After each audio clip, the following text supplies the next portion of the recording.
Bonjour les amis praticiens Reiki, les amis enseignants de Reiki, les amis qui sont sur un chemin de spiritualité, les amis qui travaillent sur leur propre développement personnel. Bonjour à tous. J'avais envie de vous refaire une vidéo aujourd'hui pour vous parler de quoi donc? Eh bien, de l'amour. Voilà, je voulais vous parler de l'amour. Tout d'abord, je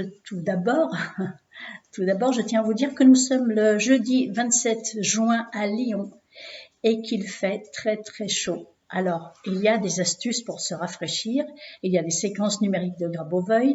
Vous pouvez aussi contacter votre guide et lui demander de vous envoyer de la fraîcheur pour vous aider à passer le cap. Voilà, ou alors le mieux, si vous ne pouvez pas faire tout ça, c'est d'allumer une clim chez vous. J'ai pas de clim, donc moi je demande à mon guide de m'envoyer de la fraîcheur pour me permettre de supporter cette chaleur. Donc je voulais vous parler de l'amour et comme je vous ai dit lors de la dernière vidéo, je vous disais que lors de mon initiation au Reiki Karuna praticien 1 et 2, j'ai vécu une extraordinaire et merveilleuse expérience, même deux extraordinaires et merveilleuses expériences qui m'ont interpellée, mais qui m'ont rempli d'un tel sentiment de bonheur que je ne veux pas les nier. Je ne peux pas les nier, c'est une expérience vécue. Alors, je vous l'explique. Le Reiki Karuna, pour ceux qui ne savent pas, c'est un système complémentaire au Reiki Usui. Il faut avoir passé les 3 degrés de Reiki Usui pour pouvoir se faire initier au Reiki Karuna praticien 1 et 2. Et le stage de praticien 1 et 2 se fait dans le même week-end, j'allais dire, en fait, en 2 jours. Voilà, le premier jour, c'est praticien 1 et le deuxième jour, praticien 2. Que vous dire? J'y suis allée sans trop savoir parce que j'avais déjà passé la maîtrise de Reiki Usui lorsque j'ai eu envie de me faire initier au Reiki Karuna et sans trop savoir ce qui allait arriver parce que j'en avais entendu parler comme une expérience merveilleuse, une énergie différente, plus spécifique, plus d'élévation. Enfin, j'en avais entendu parler en termes comme ceci là. Donc, mais bon, sans vraiment savoir moi-même ce que ça pouvait être par rapport au Reiki Usui, qu'est-ce que ça pouvait m'apporter de plus, d'autant plus que j'avais déjà la maîtrise de Reiki Usui. Mais bon, j'ai eu envie de vivre l'expérience et j'ai pris contact avec mon maître de l'époque qui habitait à Béziers et je suis allée à Béziers. Donc déjà, ça commence bizarrement le premier jour parce que nous étions à peu près, je sais pas moi, 10 personnes au stage et on se présente et je dis que je suis Francisca Galindo et les autres donnent leur nom, leur prénom et à côté de moi, il y avait une dame avec un prénom et un nom bien français que je n'ai pas retenu. Puis voilà. Et puis il nous donne les manuels. Mon maître de l'époque nous donne les manuels d'entrée. Moi aujourd'hui je les donne à la fin du stage, mais bon lui il les donne d'entrée. Ça nous permet peut-être d'aller voir les symboles et les infos en même temps qu'il nous les explique. Enfin bref, peu importe sa raison. Et il nous donne les manuels et je savais que nous allions nous absenter, faire une pause, revenir le lendemain, etc. Et vous savez comment nous sommes, nous, les humains, un petit peu de base quand même, je me mets dans le lot, c'est surtout à l'époque du Reiki Karuna, c'est que ce qui est à nous est à nous. Ce qui est à moi et n'est pas aux autres. Et je ne veux surtout pas que quelqu'un d'autre puisse me piquer mon manuel de Reiki Karuna, comme si les autres n'en avaient pas. Vous voyez, c'est n'importe quoi. D'ailleurs, cette attitude, je l'ai remarqué moi-même que c'était n'importe quoi. Mais c'était trop tard, j'avais déjà fait le truc.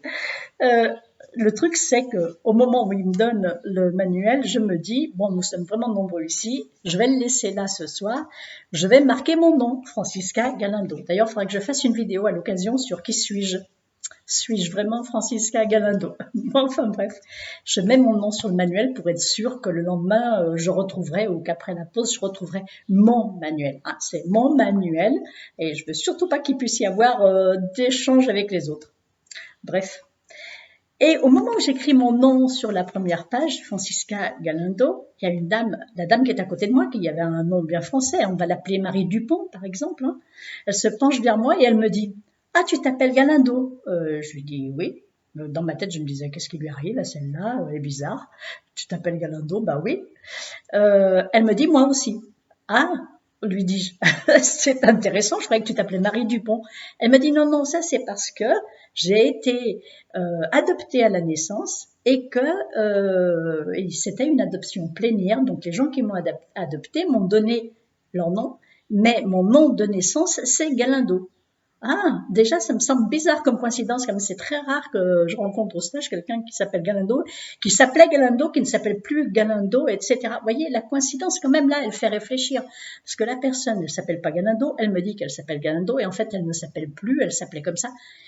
Ça m'a obligé à réfléchir sur notre identité, sur mon identité. Qui suis-je? Moi qui mets Francisca Galindo sur ce manuel. Bref, je suis là pour un stage de Reiki Karuna, donc nous commençons et chacun, lorsqu'il se présente, dit un petit peu pourquoi il est venu.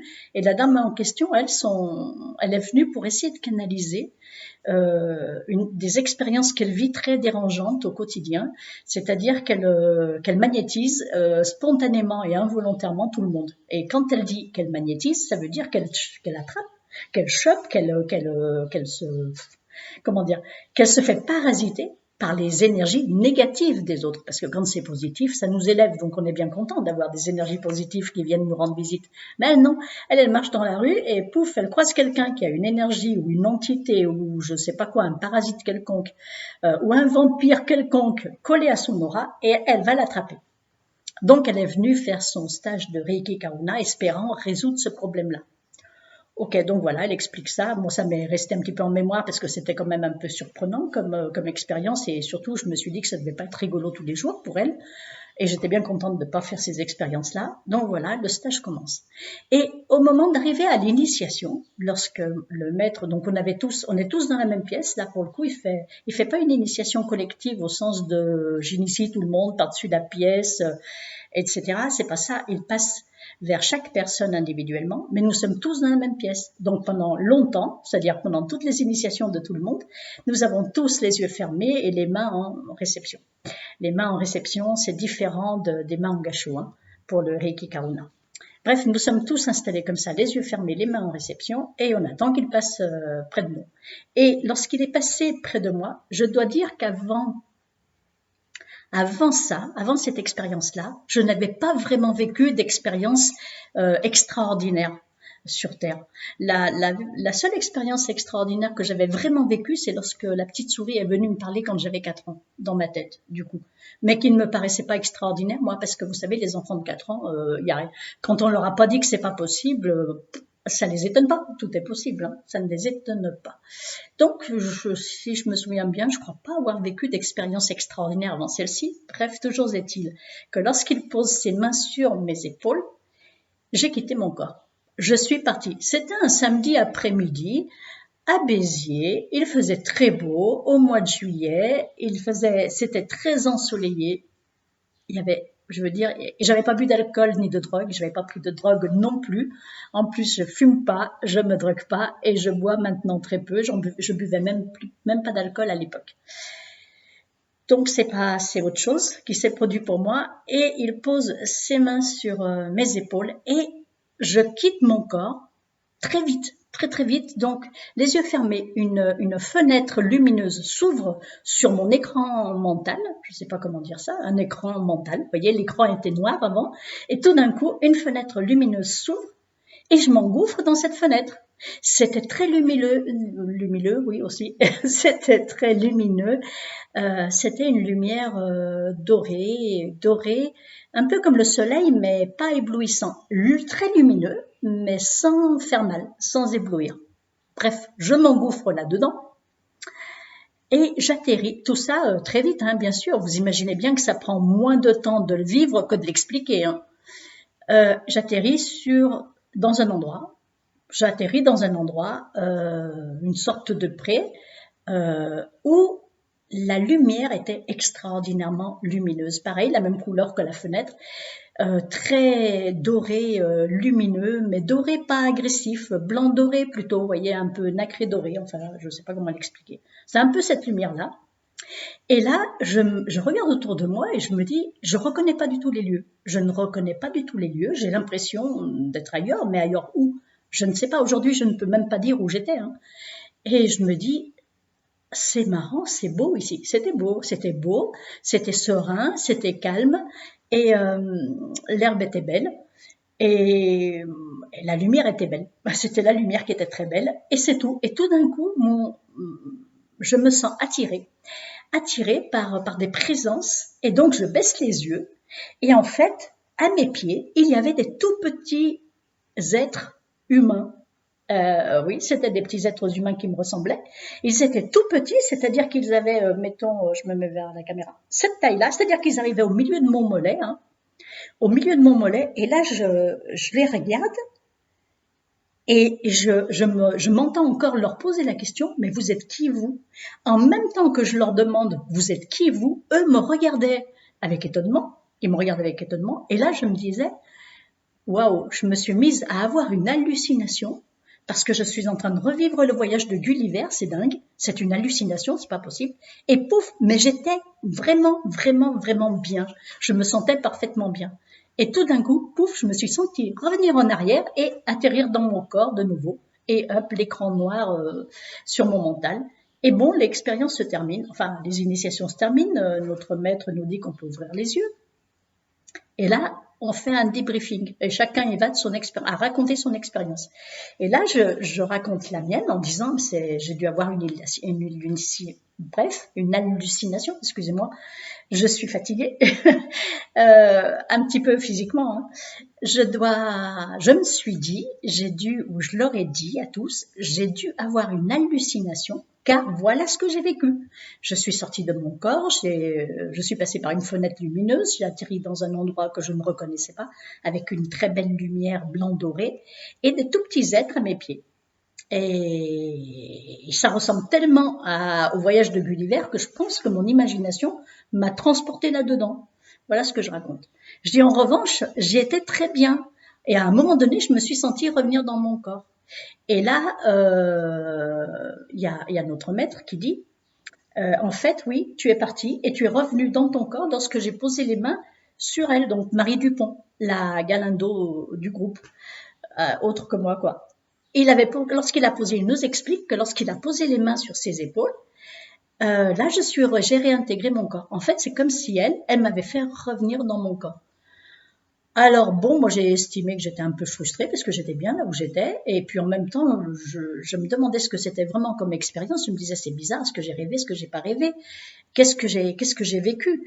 On ne connaît pas, on n'est pas habitué à vivre ce genre de choses, hein. Donc j'étais vraiment surprise, étonnée, mais contente en même temps parce que c'est comme si moi, j'adore les films de science-fiction. C'est comme si j'étais entrée direct dans un écran où se déroule un film de science-fiction et que j'étais l'héroïne de ce film. Bon, la journée se termine, on revient le lendemain, on continue le stage. Et là, au moment de l'initiation, j'ai ces paroles-là où je dis « Attention, c'était une plaisanterie, hein, je disais une plaisanterie bien sûr. Je dis « Attention, si jamais je pars, ne me ramenez pas parce que là-bas, j'y étais vraiment bien. Laissez-moi où je suis. Ne me ramenez pas. » Et là, au moment où il a posé les mains sur mes épaules, c'est là que j'ai vécu l'expérience la plus extraordinaire de ma vie. Ça veut dire que je ne suis pas partie. En revanche, un être de lumière est venu. Un être de lumière, je ne peux pas dire qui. On m'a demandé souvent, mais c'était qui? Est-ce que c'était l'archange Michael, l'archange Gabriel, Jésus ou je ne sais pas qui? Je ne sais pas. Je ne peux pas dire de nom parce que je ne peux rattacher à cette présence aucun nom de ma connaissance. Je ne sais pas comment il s'appelait. En revanche, ce que je sais, c'est qu'il a atterri dans mon aura. C'était une forme lumineuse blanc doré, comme le soleil, mais sans éblouir. Une forme lumineuse blanc doré. Et surtout, ce que j'ai vécu, c'est un sentiment d'amour extraordinaire. Le sentiment d'être aimé, mais d'être aimé pas comme on est aimé sur Terre, pas comme mes parents ont pu m'aimer, ou mon mari peut m'aimer, ou même mes enfants peuvent m'aimer à l'âge adulte, parce qu'enfant c'est autre chose. Aimer simplement parce que je suis. Ça, c'est extraordinaire, parce que ça m'a paru très très long, pourtant l'initiation en soi, elle n'est pas super longue, mais l'expérience m'a paru très longue. J'étais dans le corps d'énergie de cet être qui était là, dans ce corps de lumière, et j'étais aimée de façon inconditionnelle, mais de façon absolue, un amour absolu. Et cet amour absolu me faisait pleurer de bonheur. J'ai ressenti un bonheur intense et ce bonheur me faisait pleurer. Lorsque tout s'est terminé, alors je n'osais pas bouger et je n'allais pas, tout coulait. Mes larmes, ça coulait tout seul, ma morve coulait toute seule, mon nez coulait tout seul, c'était horrible. Mais j'étais tellement aimée dans cette émotion, dans ce sentiment d'amour, j'étais tellement intégrée à ce sentiment d'amour que je n'avais aucune envie de bouger. J'aurais voulu rester là éternellement, bien sûr. Eh bien, là, mes amis, j'ai fait l'expérience de l'amour. Parce que, voyez-vous, avant cette expérience-là, je ne savais pas ce qu'était l'amour. Je croyais, comme tout le monde, que l'amour, c'est ce que nous vivons ici, là, sur cette terre, entre humains. Et en fait, non, il nous manque une dimension.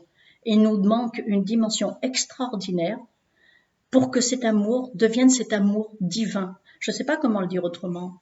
J'ai trouvé le mot divin, amour inconditionnel, amour spirituel, j'en sais rien.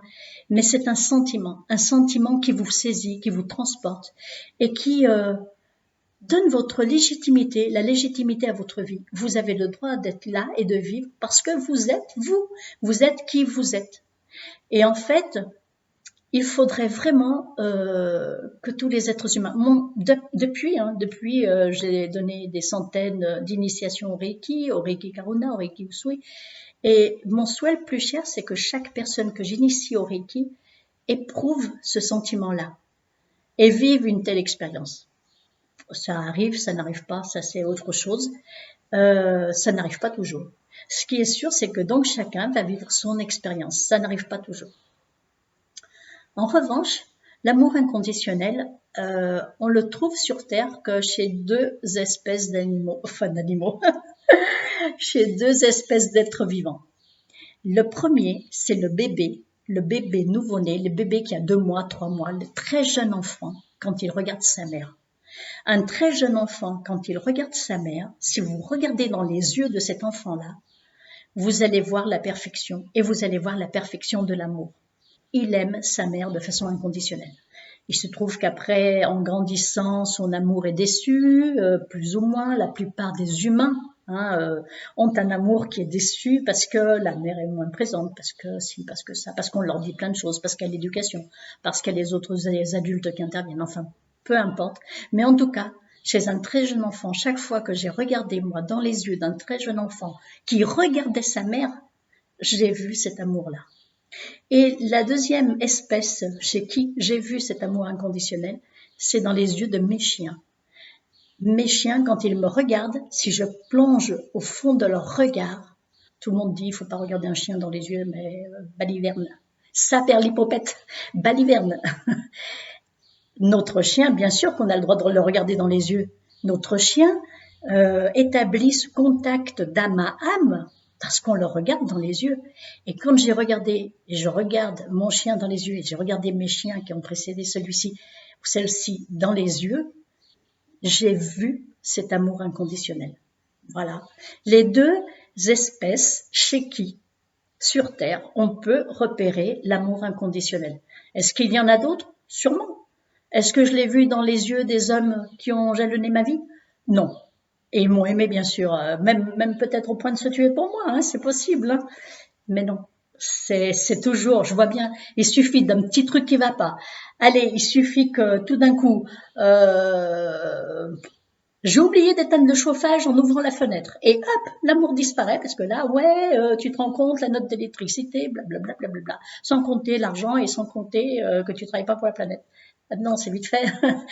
Les parents avec les enfants. Oui, tu te rends compte, les notes que tu as, on a encore un mot du professeur. Non. Malheureusement, et je me mets dans le lot, hein, nous, les humains, nous ne savons pas aimer de façon inconditionnelle. J'aimerais y arriver, hein, j'essaye de travailler ça, mais le problème, c'est que ça ne se travaille pas. C'est une façon d'être. L'amour, c'est un état d'être. Donc, c'est pas la peine de le travailler. Qu'est-ce qu'il faut faire? Du moins, moi, je me suis posé la question. Je me suis dit, on peut pas le travailler. C'est un état d'être. J'ai essayé de le travailler depuis mon initiation Reiki Karuna il y a déjà 15 ans. Et j'ai beau le travailler, ça ne marche pas, parce qu'il suffit d'une contrariété pour que, pouf, ça ne soit plus là. Alors, qu'est-ce qu'il faut faire? Ce qu'il faut faire, à mon avis, hein, et c'est ce que je suis en train de travailler en ce moment, il faut s'observer soi-même. Je m'observe, j'observe mes réactions, j'observe mes réponses, les réponses que je donne aux événements de la vie, aux expériences de la vie. Après, je viendrai vous parler un de ces jours sur la vie sur Terre, qu'est-ce que c'est? Est-ce que la vie sur Terre est un long fleuve tranquille ou une nappe d'huile, comme disait mon père? Non, ça ne l'est pas. Il y a toujours des expériences plus ou moins dérangeantes qui se présentent comme des défis qu'il faut relever, auxquels il faut répondre. Eh bien, c'est là-dedans qu'il faut s'observer. Quelle est ma réponse? Quelle réponse je donne aux aléas qui se présentent sur mon chemin? Quelle réponse je donne au petit caillou qui va venir me détourner là ou me faire trébucher? Hop, je trébuche sur un petit caillou, qu'est-ce que je fais? Je lui donne un grand coup de pied et je le traite de tous les noms. Ou je me dis, tiens, il y avait un petit caillou sur le chemin. Quelle est ma réponse? C'est pas tellement le fait qu'il y ait un caillou sur le chemin, parce que il y a des cailloux partout, hein. Et même des fois des rochers, et même des fois des précipices, donc et des montagnes à gravir. Donc c'est pas ça le problème. Le problème, c'est qu'est-ce que je donne moi comme réponse face à ça? Voilà, eh bien je vous laisse avec cette question. Et je vous dis à bientôt pour une autre petite vidéo sur un bon sujet concernant le Reiki ou les guides ou la vie sur Terre ou qu'est-ce que nous sommes venus faire ici d'une façon générale. Voilà, au revoir mes amis, à bientôt. Ciao ciao, bye bye.